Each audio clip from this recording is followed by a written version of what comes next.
Hey parents, I want to give you some insight into the way that people think, and it's really going to be helpful with your kids. And if you can shift this, it's going to be hugely powerful. So the way most people think, especially kids, is like that the world's out there and stuff happens to us and then we act accordingly. So like mom puts something down on the dinner table that we don't like, and so I throw down my fork and say, I don't want to do that. Or my brother takes my toy and therefore I hit him. Or dad's eyebrows come down, so then I feel sad and I start to cry. So it's this model like I observe something out in the world and then I act.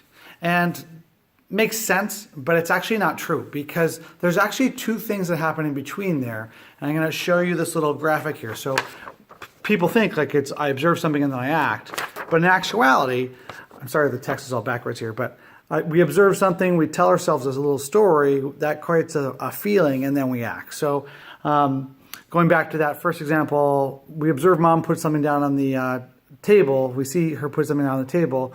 We tell ourselves a story. She knows I don't like that. She doesn't care about me. I don't want to eat that. This isn't fair. That's the story, right? And that leads to a certain feeling. We feel upset. We feel angry. We feel like nobody cares how we really feel. And then we act. We throw down our fork and say, I'm not eating that. So... if you can help like unpack, these extra things in here, that's hugely powerful for people because there's no power here. This like makes us into automatic machines, like something stimulus, response, stimulus, response, stimulus, response. But in actuality, we're much more active players than that. We could say, oh, mom just put something on the table. I'm not crazy about that, but I can tell she worked really hard on it.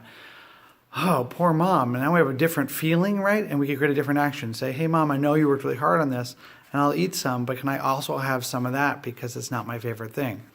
So help your children understand that, and it really will create a big difference in life between whether or not they become an agent in their life or they just become a victim of life.